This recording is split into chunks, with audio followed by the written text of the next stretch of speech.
Manda ver. Vamos lá. Vamos Cara, lá. o Vasco continua a sua preparação. Vai ter amanhã, inclusive, um jogo treino diante do Boa Vista, lá no CT Moacir Barbosa, né? Já tinha feito contra o Maricá e amanhã vai fazer de novo.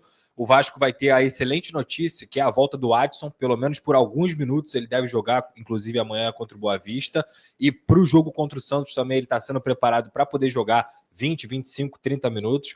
Existe uma temporada do Vasco no ano passado com e sem o Adson. Atrelo também o David a essa situação, mas quando o Vasco tinha pontas com o Rafael Paiva, o Vasco conseguiu viver o seu melhor momento da temporada, chegando à semifinal de Copa do Brasil, conseguindo vencer, até quebrando tabus, por exemplo, o Internacional fora de casa lá no Beira-Rio. Inclusive, depois daquela arrancada do Internacional, acho que o time que tinha vencido o próprio Inter tinha sido o Vasco. Então depois o Inter foi lá para quinto colocado no Brasileirão.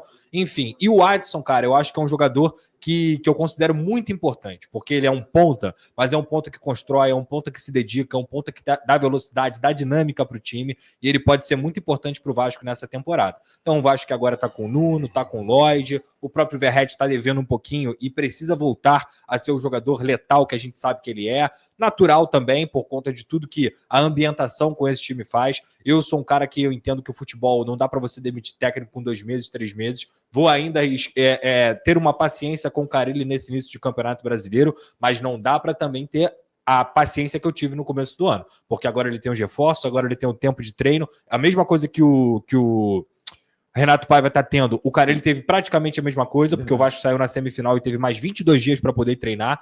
Então, assim, o Carille tem que mostrar um futebol decente em São Januário, diante de sua torcida. Eu não tenho dúvida que a torcida do Vasco vai lotar o estádio, não só para ver o Vasco da Gama, mas é óbvio que o fator Neymar também pesa, quem não quer ver o Neymar jogando, e tem a possibilidade do Coutinho, então esse duelo também é mais um atrativo. Agora, dentro de casa, meu amigo, eu vou falar o que o Verratti falou. Eu não quero saber do Neymar não, cara, só quero saber de ganhar do Santos. E é isso que o Vasco tem que fazer. Dia 30, estreia do Vasco em São Januário, tanto o Botafogo estreando fora de casa contra o Palmeiras. O Vasco estreia em casa em São Januário, o Fluminense pega o Fortaleza na estreia do Campeonato Brasileiro. E galera, vamos lá até Brasília, onde está o paparazzo rubro-negro lá, o Gabriel, que é a cabeça mais iluminada e mais lúcida aqui do programa, mais brilhante, né? Em todos os sentidos. Ô Pedrosa, quem contratou melhor, hein? De quem tá dando mais certo os reforços até o momento? Cara, eu acho que a gente pode fazer a projeção e a gente pode fazer o que deu mais certo até o momento, o que é difícil, tá? Porque, assim, eu acho que os reforços do Fluminense elevam mais o patamar do Fluminense do que os reforços do Flamengo, porque o Flamengo já tem um time que é uma seleção.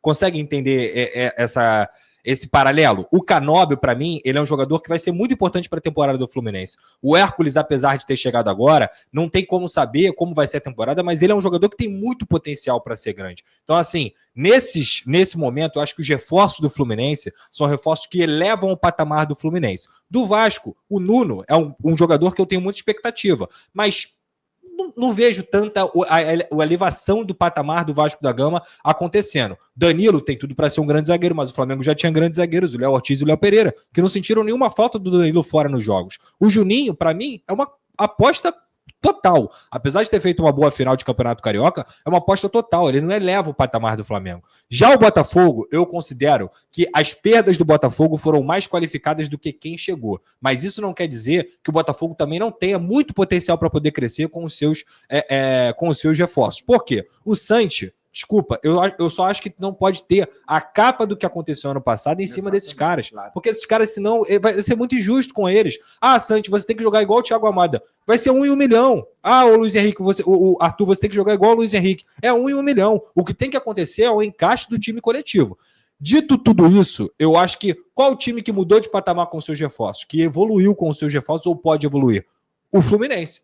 Diante do cenário de cada time. Isso não quer dizer que o Flamengo não tem um time muito melhor do que o Fluminense. Mas de reforço, apenas falando de reforço, eu acho que o Fluminense é o time que se reforçou melhor. Eu acho assim, vou dar minha opinião aqui, o Botafogo está tentando repor peças importantíssimas que perdeu no ano passado.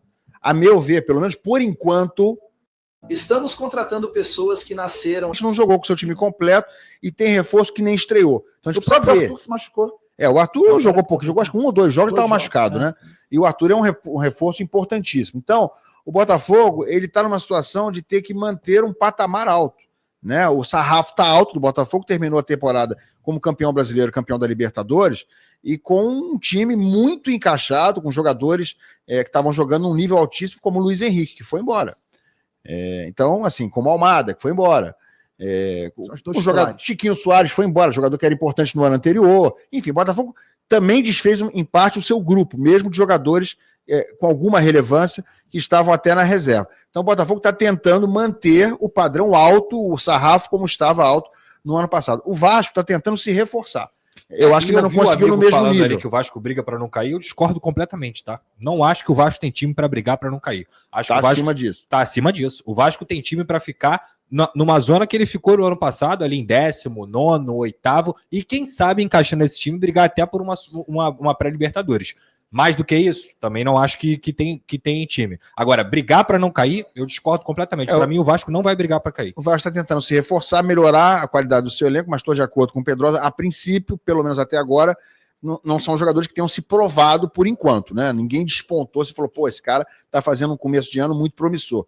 No Flamengo, é o que o Pedrosa também já disse. O Flamengo é um time fortíssimo, um elenco fortíssimo, a ponto de ter o elenco que já tem hoje, ter no banco de reserva jogadores como Everton Cebolinha, como Michael, como eventualmente Luiz Araújo, Matheus Gonçalves, tudo jogador que seria titular sobrando em vários outros times do Brasil, em times de primeiríssimo escalão. E ainda está contratando, né? Ainda quer o Jorginho. Enfim, o Flamengo não para. O Flamengo está sem o Pedro, o Flamengo agora talvez fique sem o Gerson, e jogou a final do Carioca sem o Bruno Henrique, e quem entra, amigo, às vezes entra no mesmo nível ou acima de quem já estava lá. Então, o Flamengo fez boas contratações, mas não mudam o time de patamar. Se não tivesse feito essas contratações, eu acho que estaria forte da mesma forma.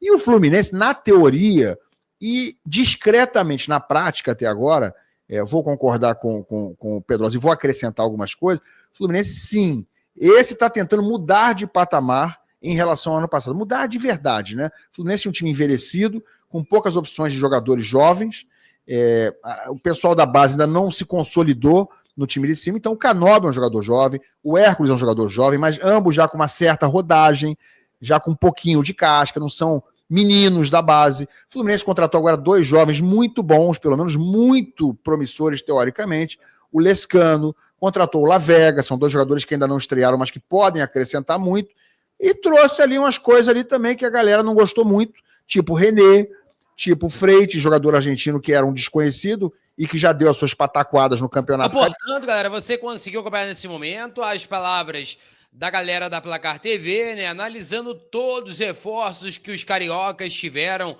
pelo menos para esse carioca, e visando a temporada de 2025. Lembrando que o Vasco teve ali reforços que ainda estão se habituando. E hoje, né, no caso, a Placar TV, esse vídeo, essa live que eles fizeram foi de ontem. Então, hoje o Vasco da Gama irá enfrentar a equipe do Boa Vista pelo jogo treino, que vai ser realizado para aprimorar algumas situações, fazer alguns testes. E lembrando que é o último teste do técnico Fábio Carille, pelo menos a princípio, é o último teste antes do Campeonato Brasileiro. Daqui a 8 dias, o Vasco da Gama vai enfrentar a equipe do Santos de Neymar em São Januário. É a primeira partida do Brasileirão 2025 para o Vasco da Gama. Agora, detalhes sobre possíveis renovações e mudanças nas partidas do Brasileiro, né? Começar pela mudança do Brasileiro, segundo informações do estagiário do Vasco, Vasco da Gama e Flamengo, o clássico dos milhões pela 5ª rodada do campeonato, não deve ser realizado no Maracanã. O Vasco até conversou com o Jep, né, que é sobre situações ali de segurança e tudo mais, para a partida ser realizada em São Januário. Porém, né, a gente sabe que é muito complicado o clássico ser realizado lá, não é muito comum acontecer os clássicos em São Januário, né, é muito mais Vasco e Botafogo que acontece em São Januário, Vasco e Fluminense, às vezes no Newton Santos e tudo mais. E aí, se caso tiver a negativa por parte do Jep, a tendência, né, que a primeira opção seja o Newton Santos e a segunda opção seria lá em Manaus, na Arena da Amazônia. E aí eu queria saber de vocês, onde vocês acham que seria o ideal para acontecer o Clássico dos Milhões? São Januário, Newton Santos, Maracanã ou Arena da Amazônia? Quero saber a sua opinião. Em relação à renovação, o Vasco tem conversas com Pumita para a permanência do lateral direito uruguaio. Jogador que é importante, é um líder no elenco, é um cara que chegou, digamos assim, bem avaliado lá do futebol uruguaio, e agora o vínculo dele se encerra no final do ano e o Vasco precisa negociar o mais rápido possível. As conversas acontecem desde janeiro, mas ainda não está fechado, mas a tendência é sim que ocorra um final feliz e que Pumita permaneça na equipe do Vasco. Peço a você que deixe o like, é muito importante para o nosso canal. Acione o sininho de notificação para não perder nenhum conteúdo. Nossa meta, olha, alcançar...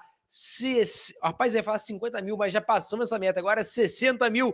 Eu conto muito com a sua ajuda e também com a sua moral. Vou ficar por aqui, valeu, tamo junto. E é nóis! Fui!